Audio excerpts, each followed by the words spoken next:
हाँ तो बच्चों, आइए इस वीडियो में हम प्रश्नावली 10.3 के सभी प्रश्नों को सॉल्व करते हैं 12वीं क्लास गणित में वेक्टर अलजेब्रा। आपका पहला क्वेश्चन है, थोड़ा बुक लेकर बैठें, कापी किताब लेकर बैठना चाहिए, जब भी वीडियो देखें तो अच्छा है। मॉड ए इक्वल √3 दिया है और मॉड बी इक्वल 2, मतलब दो सदिश, बार भी पढ़ें, दो सदिश ए और बी ऐसे दिए गए हैं कि जिनके परिमाण, पहले का परिमाण √3 दूसरे का 2 है और दोनों का अदिश गुणनफल √6 है। तो इन दोनों सदिशों ए और बी के बीच का कोण पूछा है। बच्चों, इसके पिछले वीडियो में हम बताए थे आपको ए डॉट बी क्या है और इनके बीच का एंगल कैसे निकालते हैं। तो सीधे बना बनाया फार्मूला है, आप लगा सकते हैं, सीधे सीधे लिख सकते हो cos theta equal A dot B upon mod A into mod B.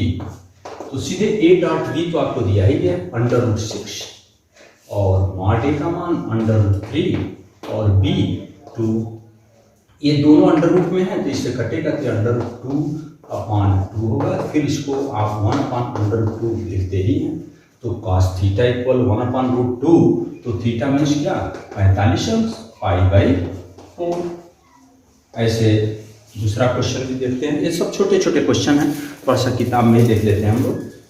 सदिशों ए, एक वेक्टर ए ऐसे दिया है i-2j + 3k, ओके, और एक सदिश बी दिया हुआ है 3i-2j + k, 3i-2j + k।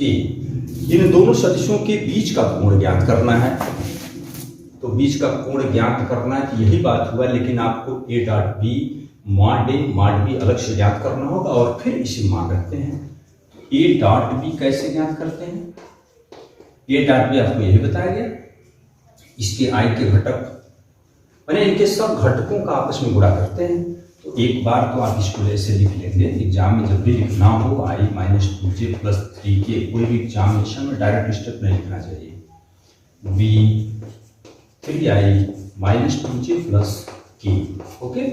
तो इनके घटक का गुणा, कंपोनेंट्स का गुणा करते हैं, 3 × 1 3 होगा, -2 + 4 होगा और 3 × 1 3 + 3, तो क्या हो गया, 3 4 3 7 3 10। मॉड ए क्या होगा, मॉड ए भी निकालना जानते हैं, √, इसका मापांक क्या, 1 का स्क्वायर -2 का स्क्वायर 3 का स्क्वायर, ये कितना होगा 1 4 9, 4 1 5 9 5, ये हो गया 14। ऐसे मॉड बी क्या होगा, मॉड बी यहाँ से निकालेंगे आप, रूट यहाँ लिखोगे 3 स्क्वायर -2 का स्क्वायर और यहाँ 1 का स्क्वायर, तो 3 का स्क्वायर क्या हो गया 9 + 4 + 1 9 4 13 1 14, ये हो गया √14। अतः इनके बीच का एंगल चाहिए आपको, cos थीटा का फार्मूला तो वही है, A dot B upon mod A into mod B. मान रखते हैं ए डॉट बी क्या है 10 upon mod A √40, mod B भी √40, तो ये तो 10/14 आ गया, 2 से कटेगा, 2 × 5 10, 2 × 14। तो थीटा का मान तो आप इनवर्स में लिखिए, cos इनवर्स 5/7। अगर जो मान अगर यहाँ तक आपको याद है तब तो कोण में देंगे, अन्यथा इनवर्स में से ले लेते हैं। तो ऐसे क्वेश्चन नंबर 1 और 2 बात एक ही था, इसमें सीधे सीधे मान दिया था, इसमें वेक्टर दिए थे, तो आप क्या किए, ए और बी का सब कुछ ज्ञात करके और cos थीटा का मान यहाँ से निकाल सकते हैं। ऐसे कोई दो सदिश दिए हों तो हमको लगता है कि आप उनके बीच का एंगल तो निकाल सकते हो। चलिए इस वीडियो को रोकिए और इसको नोट करें। अब प्रश्न नंबर 3 में ऐसे बोल रहा है कि एक वेक्टर i + j पर i-j का प्रक्षेप ज्ञात कीजिए। आपको इसी क्रम में हम जब अदिश गुणन बता रहे थे तो उसके प्रॉपर्टीज में बताए थे कि वेक्टर a पर b का प्रक्षेप, इसको ज्ञात करने के लिए मेथड ये था a dot B upon mod A, जिस पर प्रक्षेप ज्ञात करना उसके मापांक से भाग देना है। तो यहाँ i + j पर प्रक्षेप ज्ञात करना है, किसका, i - j का, तो आपको a डॉट बी, तो प्रक्षेप ऐसे लिख सकते हो, a पर, वेक्टर a पर या इस पर बी का प्रक्षेप इक्वल क्या लिखेंगे आप, vector A dot B upon mod A. तो ए डॉट बी, ए का मतलब I plus J dot I minus J upon mod A क्या होगा, under root 1 square plus 1 square. तो इसका अदिश गुणन क्या होगा, आई का गुणा आई में कंपोनेंट्स का गुणा करते हैं तो 1 माइनस 1 अपॉन रूट 2, ये तो मान 0 है। तो प्रक्षेप 0 का मीनिंग क्या है, आप थोड़ा सा वो इस इंट्रोडक्शन वाले वीडियो में देखेंगे। प्रक्षेप को हम ऐसे बताए थे, कोई एक रेखाखंड ऐसे है, इस रेखा का प्रक्षेप इस पर मीन्स ऐसे, ये प्रक्षेप है। ये 0 होना मीन्स ये लाइन ऐसे हो जाए तभी तो ये 0 होगा, मतलब 90 डिग्री। वैसे भी दो सदिशों का अदिश गुणन अगर 0 है तो फिर उसका प्रक्षेप भी 0 होगा। ओके, तो ऐसे भी यहाँ से पुष्टि हो जा रही है, लेकिन आपको प्रक्षेप ज्ञात करना था। इसी तरह से प्रश्न नंबर 4 भी प्रक्षेप ही पूछा है। देखिए हम समझा रहे हैं, आप इसको करेंगे। प्रश्न नंबर 4 में ऐसे पूछा है कि i plus 3j plus 7k का, इसका प्रक्षेप ज्ञात करना है, का सदिश 7i minus j plus 8k पर प्रक्षेप ज्ञात करना है। ओके, तो आप क्या लिख सकते हैं, ध्यान दीजिए। हाँ, इस सदिश का इस पर प्रक्षेप चाहिए, जिस पर प्रक्षेप चाहिए वही नीचे होगा, ऊपर तो दोनों का माड ही होगा। तो इसको आप लिख सकते हैं, दोनों का अदिश गुणन कर लो, i plus 3j plus 7k dot 7i minus j plus 8k upon माड किसका होगा, किस पर प्रक्षेप चाहिए, इस सदिश पर, यही वेक्टर ए ये वाला है। तो माड 7i minus j plus 8k, या तो आप इस तरह से वेक्टर ए और वेक्टर बी का नामकरण करके भी दे सकते हैं आप। तो ये तो हो चुका, इसका गुणा करो, 7 गुणे 1 7 होगा, 3 माइनस 1 तो माइनस 3, 7/56 ये हो गया आपका, अपॉन अंडर रूट, ये मान क्या होगा, 7 का स्क्वायर 49 प्लस 1 का स्क्वायर 1 और 8 का 64 होगा। तो फिर इसका मान क्या, 7 में से 3 जा 4 और 56 जोड़ेंगे 60 होगा, बटे 49 से 50, 50 और 64 करड़ी में 114, 6 5 114, उसको जोड़ सकते हैं। अगर इसमें कुछ वर्गमूल वगैरह निकलता निकाल लेंगे, अन्यथा ये जोड़ते हैं। 5वें प्रश्न में 3 वेक्टर दिए गए हैं और आपसे ये पूछा, ये सिद्ध करने को कहा गया है कि आप सिद्ध कीजिए कि तीनों मात्रक सदिश हैं, और उसके बाद ये भी वेरीफाई करना है कि सिद्ध करना है कि तीनों परस्पर लंब हैं। ए और बी आपस में लंब है, बी और सी आपस में लंब है, ए और सी भी आपस में लंब है। हम थोड़ा सा हिंट कर रहे हैं, आप पूरा करेंगे इसको। पहले तो मात्रक सदिश दिखाना है। तो काम करते हैं बच्चों, इसमें आप इसका पूरा भी कर सकते हो, 2/7i प्लस 3/7j और 6/7k, इस तरह से कंपोनेंट को अलग अलग करके भी लिख लें, अच्छा होगा। 3/7i माइनस 6/7j 2/7k, इसका गुणा करोगे 6/7i plus 2/7j minus 3/7k। तो पहले हम ये दिखाते हैं कि मात्रक सदिश हैं, तो मापांक 1 होना चाहिए, मॉडिफल अंडर रूट। तो इसके कंपोनेंट्स का स्क्वायर करते हैं, 2/7 का स्क्वायर, 3/7 का स्क्वायर, 6/7 का स्क्वायर, ये क्या होगा, 4/49, 9/49, 36/49। बच्चों इसको 49 एलसीएम लेते हैं तो क्या आएगा, 36 4 40 9 49 भी होगा, 49/49 ये आ गया 1। इसी प्रकार अगर हम मॉड बी निकालें, मॉड सी, इतना आप खुद करेंगे, ये पक्का है 1 आएगा, ये भी 1 आएगा। इतनी बात आप ऐसे कर सकते हो। अतः यहाँ से पुष्टि हो गया, अतः ये या सीधे नहीं पता, दिए गए सदिश, अतः दिए गए सदिश क्या है, मात्रक सदिश हैं।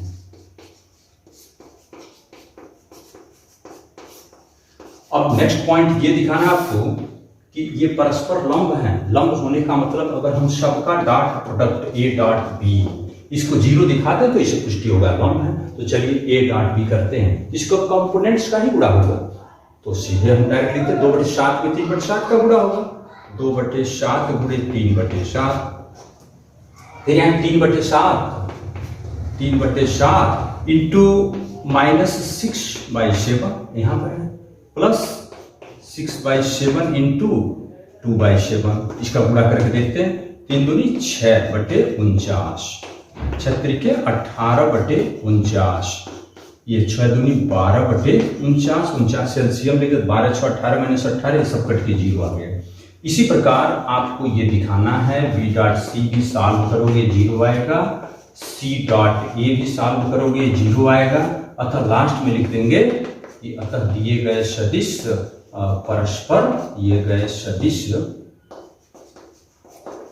परस्पर लंब हैं। ओके, ये 2 स्टेप यहाँ आपको पूरा करना, 2 स्टेप यहाँ। तो मतलब कोई किसी सदिश को मात्रक सदिश दिखाना है तो हमारा ये व्यवस्था है कि उनके मापांकों को 1 दिखाना और 2 को लंब दिखाना है तो उनका डॉट प्रोडक्ट 0 दिखाता है। तो ये 0 हम 1 दिखाएं और ऐसे आप इसी आधार पर इसको दिखा लेंगे। ऐसे क्वेश्चन नंबर 5 आपका कंप्लीट हुआ। वीडियो रोकिए और इसको नोट कर रहे हैं। तो अब क्वेश्चन नंबर 6 में ऐसे बोल रहा है कि a plus B dot a minus B equal 8 है और mod a equal 8 mod b। तो मॉड a और मॉड b का मान बताना है। तो बच्चों इसका हम पहले गुणा करते हैं। चलिए डॉट प्रोडक्ट करते हैं। a dot a minus a dot b, b dot a, b dot b equal 8। इसका आप ध्यान देंगे, ये एक जगह हम लोग पढ़ चुके हैं कि vector a dot vector a equal mod a का स्क्वायर होता है। ओके, ये तो आप पहले से जानते हैं। तो इस आधार पर इसको a डॉट a को आप मॉड a का स्क्वायर लिख सकते हैं क्या? बिल्कुल। a dot b, a dot ये क्रम विनिमय का पालन करता है तो ये कैंसिल हो गया। फिर इसको आप लिख सकते हो मॉड b का स्क्वायर इक्वल 8 और यहाँ mod a equal 8 mod b दिया हुआ है तो इसको हम 8 मॉड b अगर लिखते हैं इस पूरे का होल स्क्वायर कर लो और यहाँ मॉड b का स्क्वायर इक्वल 8, ये 64 हो गया। 64 मॉड b का स्क्वायर माइनस मॉड b का स्क्वायर इक्वल 8, तो यहाँ से क्या हो गया 63 मॉड b का स्क्वायर इक्वल 8। तो फिर मॉड b का स्क्वायर इक्वल 8/63 लिख सकते हैं। फिर मॉड b को लिखना हो तो इसका वर्गमूल निकालिए तो 2√2 लिख सकते हैं बाई 963, 3 करने में 7। तो ये मॉड b हो गया। अतः यहाँ से मॉड a को लिखना तो क्या होगा 8 mod b, 8 into mod b ये होगा 2√2/3 तो 8 दूनी 16 कर लेंगे 2/3 कर लेंगे 7। तो मॉड b का मान ये होगा, मॉड a का मान ऐसे होगा। इस तरह से क्वेश्चन नंबर 6 को नोट कीजिए। Question number 7, 3a minus 5b dot 2a plus 7b का मान ज्ञात करना है। सीधे इसका गुणा करें। देखिए इसका गुणा करते हैं तो 3 दूनी 6। अब a डॉट a, अब a डॉट a को आप मॉड a का स्क्वायर लिख सकते हैं तो सीधे हम लिखते हैं मॉड a का स्क्वायर। फिर इसका गुणा जब इसमें करेंगे तो 3 शते 21, लेकिन ये a डॉट b होगा। फिर माइनस 5 दूनी 10, ये b डॉट a और 5 शते 35 माइनस 35, लेकिन फिर b डॉट b। तो किसी भी सदिश का सीधे उसमें गुणा करने पर उसके मापांक का स्क्वायर लिख सकते हो मॉड b का स्क्वायर। 6 मॉड a का स्क्वायर प्लस अब 21 माइनस 10, ये ध्यान दीजिए a dot b b dot a के बराबर ही होगा। तो 21 में से 10 घटाएंगे तो 11 a डॉट b आप कोष्टक लगा सकते हो माइनस 35 मॉड b का स्क्वायर। तो ऐसे क्वेश्चन नंबर 7 आपका आंसर यही होगा, क्योंकि मॉड कुछ मान तो दिया नहीं, बस इसको सरल करके ही बनाना था। ओके। इसी प्रकार क्वेश्चन नंबर 8 थोड़ा सा किताब में देखें आप क्या दिया है, दो सदिश ए और बी के परिमाण ज्ञात करना है, जबकि इसके परिमाण समान है। तो समान है तो फिर मान लेते हैं मॉड ए बराबर मॉड बी है। ये प्रश्न नहीं दिया है, परिमाण समान है और इनके बीच का कोण 60 डिग्री है। थीटा क्या है 60 डिग्री। और क्या दिया है, इनका अदिश गुणनफल भी 1/2 दिया है, ए डॉट बी इक्वल 1/2। तो क्या पूछा है, इन सदिशों के परिमाण ज्ञात करना है, ए और बी के परिमाण है, मॉड ए मॉड बी ज्ञात करना है। तो हम इसका फार्मूला लगा रहे हैं। यहाँ क्या जानते हैं आप, A dot B equal mod A mod B into cos theta. तो ए डॉट बी को क्या लिखेंगे 1/2 मॉड ए मॉड बी। तो मॉड बी मॉड ए आपस में बराबर ही है, जिसको मॉड ए लिखो, कॉस 60 1/2 इक्वल, इसको लिख सकते हैं मॉड ए का स्क्वायर 1/2। 1/2 से 1/2 कैंसिल, तो दिस इंप्लाइज मॉड ए का स्क्वायर इक्वल 1। यहाँ से this implies mod A equal क्या होगा 1। हालांकि किसी भी संख्या का वर्गमूल हम प्लस माइनस में ही लिखते हैं, लेकिन किसी भी सदिश के मापांक कभी निगेटिव नहीं होगा, इसलिए निगेटिव को हम कंसीडर नहीं करेंगे।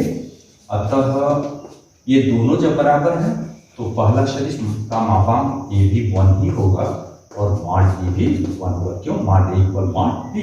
तो ऐसे दो सदिशों के मापांक परिमाण बताना था, किस शर्त पे बताना था कि उसके बीच का कोण 60 डिग्री और उनका अदिश गुणनफल 1/2 है। तो इस आधार पर मॉड ए और मॉड बी यहाँ मिल गया, नोट कीजिए। अब प्रश्न नंबर 9 क्या है, यदि एक मात्रक सदिश ए, वेक्टर ए एक मात्रक सदिश है तो मॉड ए इक्वल 1 लिखेंगे। इसके लिए ऐसे दिया कि यक्ष माइनस ए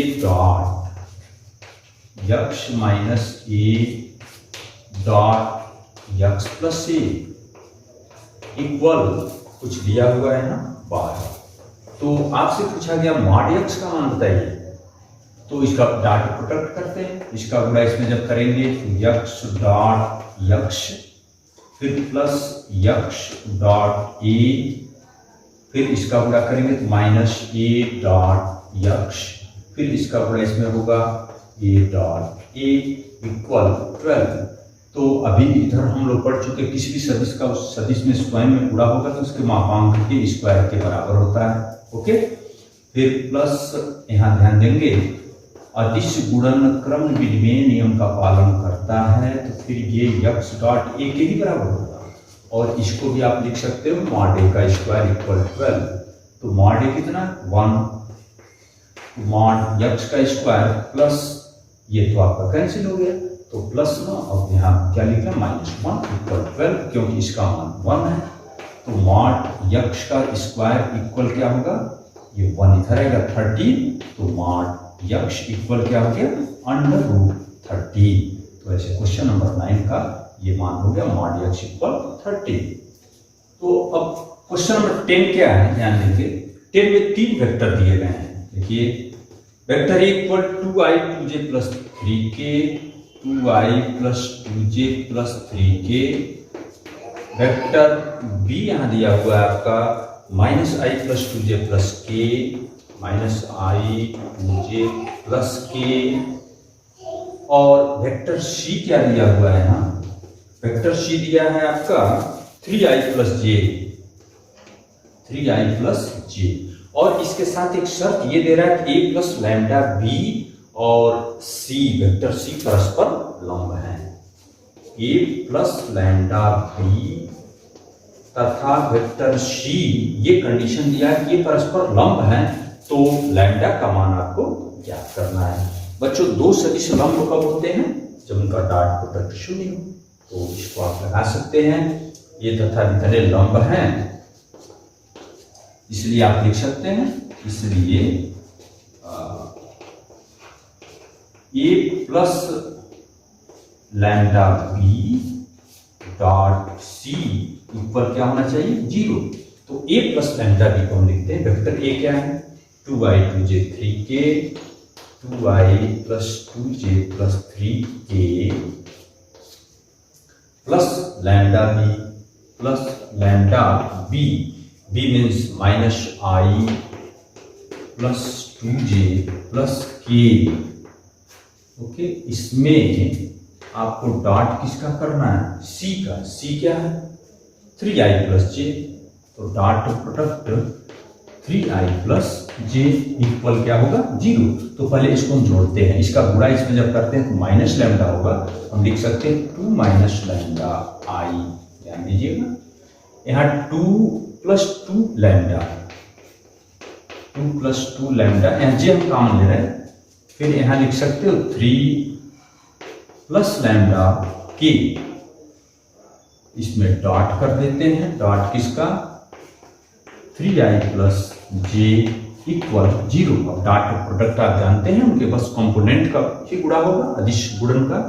ये 2 माइनस लैम्डा इंटू इसमें क्या है 3, j का गुणा क्या है प्लस 2 प्लस 2 लैम्डा इंटू यहाँ j का गुणा 1, k नहीं है इसमें, k इधर 0 है, बराबर क्या होगा 0।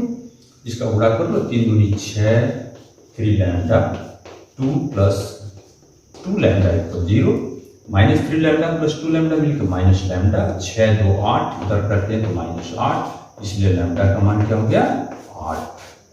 तो ऐसे लैम्डा का मान आपको बताना था। तो क्वेश्चन नंबर 9 और 10 ऐसे कंप्लीट हुआ, इसको नोट कीजिए। अब प्रश्न नंबर 11 में ऐसे दिखाना है कि mod A into B plus mod B into A तथा mod A into B minus mod B into A परस्पर लंब है। ध्यान दीजिए, यहाँ मॉड ए और मॉड बी तो कोई ना कोई न्यूमेरिकल वैल्यू होगा, ये रियल नंबर होगा, ये गुणा है, ये वेक्टर है, ये दोनों वेक्टर हैं, तो इनका डॉट प्रोडक्ट यदि हम 0 दिखा दें तो इससे पुष्टि हो गया कि दोनों के यहाँ परस्पर लंब हैं, इनके डॉट प्रोडक्ट को ही हम दिखाते हैं। तो यहाँ एक लाइन लिख सकते हैं कि दिए गए सदिश लंब होंगे यदि इनका अदिश गुणनफल क्या हो, 0 हो। यहाँ एक लाइन आप लिख लेंगे। तो अब इनका अदिश गुणनफल हम दिखा रहे हैं, तो इसको कोष्टक में लिख लेते हैं अदिश गुणन करने के लिए। Vector A B plus mod B A, okay, dot mod A B minus mod B vector A, okay. तो ये गुणा करना, ये दोनों अंक है, इनका गुणा इसमें करेंगे तो ये तो मॉड ए का स्क्वायर हो गया। अब बी डॉट बी होगा, vector B dot vector B, इसको ऐसे लिखते हैं। फिर इसका गुणा जब इसमें करते हैं तो minus mod A mod B तो आंशिक मान है, इसमें कोई दिक्कत नहीं, मॉड ए मॉड बी ऐसे छोड़ दीजिए मॉड, ओके। और बी डॉट ए इसको वेक्टर के रूप में लिखेंगे, बी डॉट ए। फिर इसका गुणा जब इसमें करते हैं तो plus mod B into mod A लिखो, चाहे mod A into mod B, कोई दिक्कत नहीं, A dot B vector A dot vector B. इसका गुणा जब इसमें करेंगे तो माइनस मॉड बी का स्क्वायर और A dot A vector A dot vector A, okay, mod A का स्क्वायर इंटू ये किसी भी सदिश का स्वयं में अदिश गुणनफल क्या होगा, उसके मापांक के स्क्वायर होगा। इसमें आप ध्यान दें ये दोनों आंशिक मान सेम है, B dot A dot B के ही बराबर होगा, तो ये माइनस में प्लस में ऐसे कैंसिल हो गया, ये बच रहा आपका मॉड बी का स्क्वायर इंटू ए डॉट ए को तो फिलहाल आप मॉड ए का स्क्वायर लिखते ही हैं। ये दोनों वास्तविक संख्याएं सब हैं, मॉड ए का स्क्वायर मॉड बी का स्क्वायर माइनस ये दोनों सेम हैं, तो करके क्या हो गया 0। अतः लिख सकते हैं, अतः दिए गए सदिश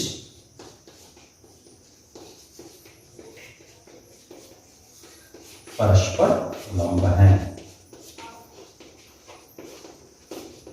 ऐसे सिद्ध हुआ। इसको नोट कीजिए। प्रश्न नंबर 12 में थोड़ा सा व्याख्या करना है। आपको दिया गया है कि यदि ये ऐसा कोई वेक्टर ए है कि उसका खुद के साथ डॉट प्रोडक्ट 0 है, वेक्टर ए डॉट ए 0 है तथा ए डॉट बी भी बराबर 0 है, तो आपको बताना है कि बी के बारे में आप क्या बोल सकते हैं। ध्यान दीजिए, यदि vector A dot A equal 0 तो ये तो पक्का है, ए डॉट ए को ही हम लिखते हैं mod A, okay, mod A का स्क्वायर भी 0 होगा, यानी दिस इंप्लाइज मॉड ए बराबर 0 होगा, मतलब ये सदिश शून्य सदिश होगा, वेक्टर ए क्या होगा 0 वेक्टर होगा, तभी तो उसका मापांक 0 होगा। तो अब किसी भी शून्य सदिश के लिए ए डॉट बी हमेशा 0 होगा, क्योंकि बी कोई भी मान हो, अगर मॉड ए 0 है तो ए डॉट बी ऑलरेडी 0 होगा। तो आप लिख सकते हैं कि चूंकि ए एक शून्य सदिश है, ये एक शून्य सदिश है, इसलिए बी कोई भी सदिश हो, कोई भी सदिश हो तो ए डॉट बी तो हमेशा 0 होगा। क्यों? क्योंकि जब ए ऑलरेडी 0 वेक्टर हो गया तो बी कोई भी मान हो सकता है। तो आपसे पूछा गया था कि आप बी के बारे में क्या बोल सकते हैं, तो आप बोलेंगे बी कोई भी सदिश हो सकता है। ओके, तो ऐसे बारे में नोट कर लें आप। अब क्वेश्चन नंबर 30 ध्यान दीजिएगा। विद्यार्थी बोल रहा है कि यदि vector A, vector B, vector C मात्रक सदिश हैं, तो मात्रक सदिश हैं तो मीन्स तीनों का मापांक क्या होगा 1। Mod A, mod B, mod C equal क्या होगा 1। और एक चीज और दिया है कि तथा ए प्लस बी प्लस सी बराबर 0 भी है। ये तीनों वेक्टर इस तरह से हैं कि इनका योग क्या है 0। तब आपसे पूछा गया कि ए डॉट बी, ऐसे पूछा गया है तो vector A dot B, B dot C और सी डॉट ए का मान, आपको इसी का मान बताना है कि ये मान क्या होगा। तो बच्चों हमें क्या जानकारी, हमें ये जानकारी है mod A, mod B, mod सी का सदिश है तो इसका मान 1 होगा, और ये जानकारी आपको कि तीनों का योग 0 होगा। तो हम इसी को लेकर आगे चलते हैं, इसके दोनों पक्षों का भी वर्ग करते हैं। चलिए, दोनों पक्षों का वर्ग करने पर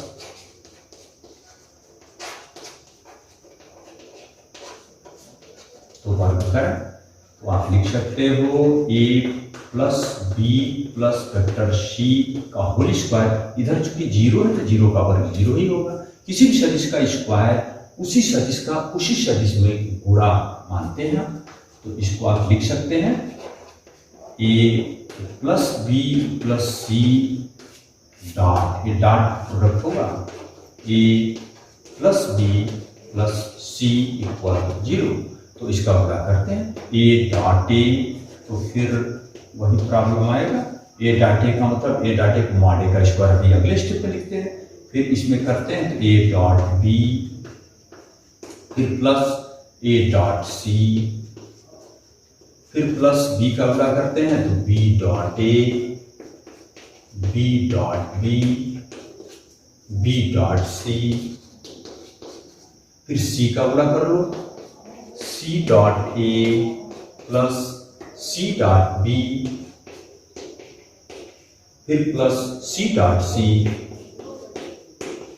इक्वल 0। वैसे आप चाहते हैं A plus B plus C का होल स्क्वायर वाला फार्मूला लगा सकते हैं, बात वही हुआ। तो अब इसको देखो ए डॉट ए को हम क्या लिखे हैं मॉड ए का स्क्वायर, इस बी डॉट बी को क्या लिखते हैं मॉड बी का स्क्वायर, सी डॉट सी को क्या लिख देंगे मॉड सी का स्क्वायर। और यहां पर जब ये क्रम नियम ए डॉट बी और बी डॉट ए दोनों सेम है तो ये भी ए डॉट बी ही लिखते हैं, तो 2 टाइम्स हम लिखते हैं ऐसे ए डॉट बी, और ऐसे बी डॉट सी और बी डॉट सी ये भी हो जाएगा। तो प्लस लिख सकते हो बी डॉट सी और फिर यहां लिख सकते हो सी डॉट ए इक्वल 0। और mod A, mod B, mod सी एक है तो इस सब एक रखते हैं तो 1 plus 1 plus 1 two A dot B, B dot C and C dot A equal 0। ये 1 2 3 इधर भेज दें तो -3/2, इसका मतलब ये हो गया A dot B plus B dot C plus C dot A equal -3/2। तो इसका मान पूछा गया था ए डॉट बी, ऐसे इसका मान होगा -3/2। ऐसे वीडियो रोकिए और नोट कीजिए। अब क्वेश्चन नंबर 14 क्या बोल रहा है देखिए, कह यदि वेक्टर ए बराबर 0 हो, मीन्स ए एक 0 वेक्टर हो, अथवा वेक्टर बी इक्वल 0 हो, तो ये तो पक्का है ए डॉट बी 0 होगा, इसमें कोई डाउट नहीं आपको, क्योंकि ए या बी दोनों में से कोई एक 0 है तो कंफर्म होगा उनका डॉट प्रोडक्ट 0 होगा। लेकिन परंतु यहाँ ये बोल रहा है कि इसका विलोम सत्य होना आवश्यक नहीं है। मीन्स ए डॉट बी यदि जीरो है तो ये कोई जरूरी नहीं है कि वेक्टर ए और वेक्टर बी भी जीरो हो। इसके लिए प्रश्न ये बोल रहा है कि आपको एक उदाहरण द्वारा दिखाना है। चलिए हम ऐसा एक एग्जाम्पल लेते हैं यहाँ कि उसका डॉट प्रोडक्ट तो जीरो दिखाएंगे, लेकिन हम ये पुष्टि कर देंगे कि वेक्टर ए और वेक्टर बी जीरो नहीं है, मीन्स उनका मापांक जीरो नहीं है। तो कुछ हम एग्जाम्पल लेते हैं। देखिए कोई भी उदाहरण आप सोच सकते हो, जैसे हम सोच रहे हैं आई प्लस टू जे प्लस के एक एग्जाम्पल ले लिए, और एक वेक्टर बी ऐसे ले रहे हैं हम कि आई कुछ भी ले लो, suppose that 2i minus J, okay, या चलो ऐसे लेते हैं आई माइनस जे प्लस के लेते हैं। ठीक, तो थोड़ा सा देखते हैं ए डॉट बी, थोड़ा सा चेक कीजिए। चलिए आई प्लस टू जे प्लस के dot I minus J plus के डॉट प्रोडक्ट करो। आई का गुणा आई में कंपोनेंट का ही गुणा होगा, एक गुणे एक होगा, 2 इंटू माइनस वन क्या होगा minus two, 1 into one plus one, 1 plus one minus two क्या आ गया जीरो। परंतु हमें क्या करना था कि ए डॉट बी जीरो हो, तो ये कोई आवश्यक नहीं है कि मॉड ए और मॉड बी भी जीरो हो, मतलब इसका विलोम सही नहीं है। तो चलो मॉड ए को दिखाते हैं। मॉड ए क्या होगा, 1 का स्क्वायर 1, 2 का स्क्वायर 4, 1 का स्क्वायर 1, तो ये तो 4 1 5 1 6 हो गया, अंडर 6 इज नॉट इक्वल 0। और मॉड बी क्या होगा, अंडर रूट 1 का स्क्वायर 1 माइनस 1 का स्क्वायर 1 का स्क्वायर 1, ये भी अंडर रूट 3 आ गया, नॉट इक्वल 0। अतः आप लिख सकते हैं कि यदि ए डॉट बी इक्वल 0 हो, ए डॉट बी इक्वल 0 है, तो यह आवश्यक नहीं है कि ए बराबर 0 या वेक्टर बी बराबर 0, कोई जरूरी नहीं है कि वो दोनों शून्य सदिश हों। अतः इस कथन का विलोम कथन सत्य नहीं है। इस बात को फिर समझे एक बार बैक करके, ओके, नोट कीजिए। अब क्वेश्चन नंबर 15, एक त्रिभुज दिया है जिसके शीर्ष ABC क्रम से दिए गए हैं। ए का मान 1 2 3, इसका कोऑर्डिनेट दिया हुआ है, और बी शीर्ष बी -1 0 0, और सी तीसरा शीर्ष दिया है 0 1 2। तो आपसे क्या पूछा गया, एंगल ABC का मान बताना है आपको। एंगल ABC क्या होगा, थोड़ा सा ट्रायंगल बनाते हैं इसका। सपोज दैट ABC, तो एंगल ABC कौन है, एंगल ABC ये, ध्यान दीजिए, ये एंगल किसके किसके बीच का कोण है, एक वेक्टर BC और वेक्टर BA। तो दो सदिशों के बीच का कोण निकाला तो आपके पास यही फार्मूला है, देखो cos थीटा निकालना है। तो अगर हम इसको ए और बी नोट करना है ऐसे ही, ए और बी, तो A dot B upon mod A two mod B, तो A means BC, vector BC निकाल लो, वेक्टर BA निकाल लो यहाँ से। तो हमें क्या चाहिए, वेक्टर BC निकाल लेते हैं और वेक्टर BA निकालते हैं। देखो एक बिंदु से इधर इंगित होना चाहिए वो वेक्टर। अगर इस एंगल को निकालना तो आपको CB और CA निकालना होगा, उनका डॉट प्रोडक्ट यहाँ निकाल सकते हो। और यहाँ से तो BA क्या लिखते हैं आप, C का स्थित सदिश माइनस B का स्थित सदिश।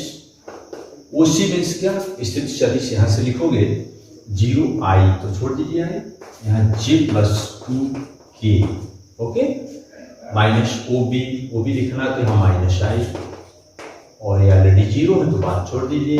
तो यहाँ क्या हो गया, i plus J plus 2k। यहाँ पर आप मॉड BC निकाल भी सकते हैं। चलो इसको भी कंप्लीट करते हैं। OA माइनस OB, OA क्या होगा, OA i plus 2J plus 3k minus OB only i, तो इसका मान क्या होगा, plus i plus i 2i plus 2J plus 3k। इसके मॉड का जरूरत पड़ेगा, ये फार्मूला हम लगाने जा रहे हैं। इस एंगल को मान लेते हैं थीटा, ये एंगल मान लो अगर थीटा है तो क्या होगा, तो चलो इसका मापांक मॉड BC क्या होगा, ये मान रखो अंडर रूट 1 1 2 है तो 1 का स्क्वायर 1, 1 का स्क्वायर 1, 2 का स्क्वायर 4, 4 5 ये हो गया अंडर रूट 6 और मॉड BA भी निकाल लो, मॉड BA अंडर रूट यहाँ से 2 2 3 तो 2 का स्क्वायर 4, 2 का स्क्वायर 4, 3 का स्क्वायर 9, 4 4 8 9 17। ओके, तो फिर कॉस थीटा का मान होगा क्या, cos theta vector BC dot BA upon mod BC mod BA। तो BC डॉट BA इसका डॉट इसमें करना है तो हम डायरेक्ट लिख रहे हैं, आप चाहो तो एक बार यहाँ लिख सकते हो, 1 गुणे 2 तो 2, 1 गुणे 2 तो ये भी 2 होगा, 2 गुणे 3 2 3 6। मॉड BC क्या है, मॉड BC अंडर रूट 6 और मॉड BA अंडर रूट 70। तो क्या हो गया, 2 2 4 6 4 10 और 17 छक्के 102। अतः यहाँ से थीटा क्या लिखेंगे आप, थीटा बराबर cos inverse 10 upon under root 102। इस थीटा का मान ऐसे हुआ, यानी एंगल ABC का मान होगा cos inverse 10 upon under root 102। इसको नोट कीजिए वीडियो। अब प्रश्न नंबर 16 में क्या दिखाना है, आपके पास 3 बिंदु दिए गए हैं, तीनों को संरेख दिखाना है। ध्यान दीजिए, संरेख मीन्स क्या, संरेख मीन्स एक सीध में है।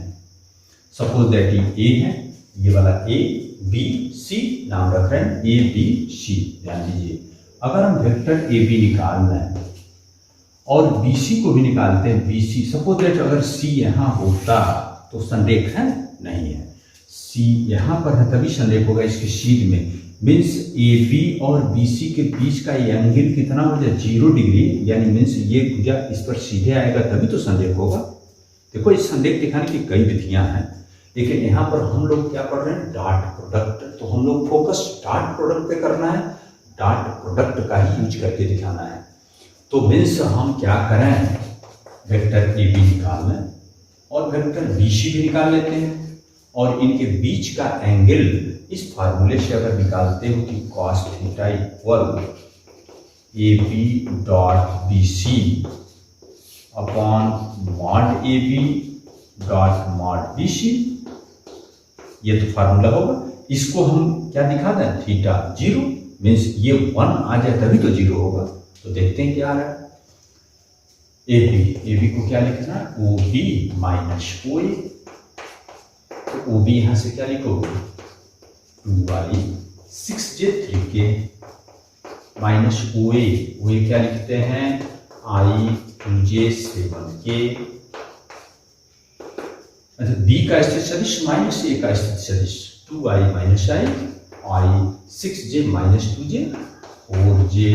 देखते रहेंगे थोड़ा, 3k minus 7k minus 4k। चलो, यही मॉड AB भी निकाल के रखते हैं। मॉड AB क्या होगा, 1 प्लस 4 का वर्ग 16 और फिर 4 का वर्ग 16, 16 16 32 35 33। और BC को क्या लिखेंगे आप, OC minus OB। OC means यहाँ से 3i 10j minus k minus OB 2i 6j 3k 3i minus 2i I 10j minus 6 4j minus k minus 3k, तो फिर माइनस 4k। फिर इसका भी मापांक निकाल लो, मॉड BC अंडर रूट 1 4 का वर्ग 16 माइनस 4 का वर्ग 16, तो 16 16 32 33 ये भी हो गया। एक काम करते हैं, हम AB डॉट BC भी निकाल लेते हैं। ओके, AB डॉट BC भी करते हैं, क्यों, क्योंकि इसमें जरूरत तो है इसका, तो यहीं से लिख लेते हैं। चलिए, AB इतना या BC इतना या डॉट कैसे करते हैं, इसका बड़ा इसमें करते हो, 1 4 गुणे 4 16 माइनस 4 गुणे माइनस 4 फिर धन 16 16 16 32 1 33 ये भी हो गया। अब हम इनके बीच का एंगल निकाल रहे हैं, तो A B dot B C क्या होगा 33, यहाँ ला चुके हैं आप, और ये √33, ये भी √33, ये तो 33/33 1 हुआ चुका, अर्थात थीटा क्या हो गया 0 डिग्री। अतः दिए गए बिंदु संरेख है, अतः दिए गए बिंदु संरेख है। तो ऐसे पुष्टि हुआ। देखिए बच्चों, इसके पहले 10.2 में भी संरेख दिखाने का मेथड था।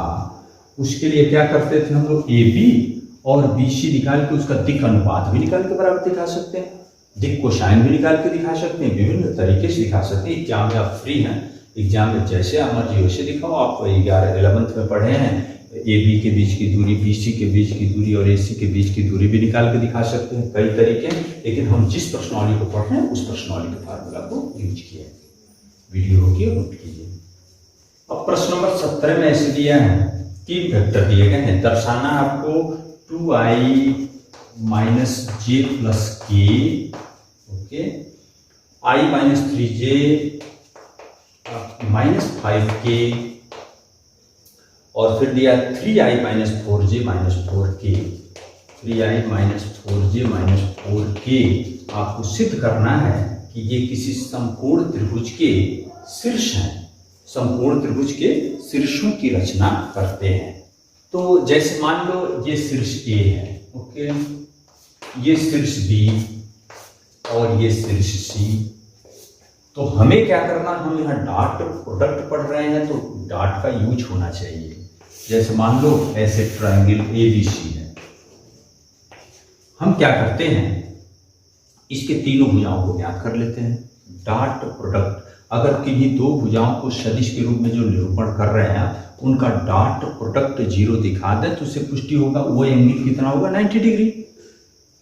वैसे तो आप इन तीनों भुजाओं को भी ज्ञात कर सकते हो मापांक निकाल के, और पाइथागोरस प्रमेय से भी पुष्टि कर सकते हैं, लेकिन हमें डॉट प्रोडक्ट का यूज करना है। अदिश गुणन प्रश्नावली एग्जाम में आप कोई भी करो, पाइथागोरस प्रमेय लगाओ या कोई भी, यहाँ हम डॉट प्रोडक्ट ही करते हैं। तीनों भुजाओं को ज्ञात करते हैं। ए बी, चलिए ए बी को ज्ञात किए, तो ए बी को क्या लिखते हैं, ओ बी - ओ ए, तो ओ बी ये है आपका, तो i - 3j - 5k, और ओ ए आपका है 2i - j + k। चलो इसको घटा लेते हैं, i - 2i तो -i - 3j + j -2j -5k -k -6k।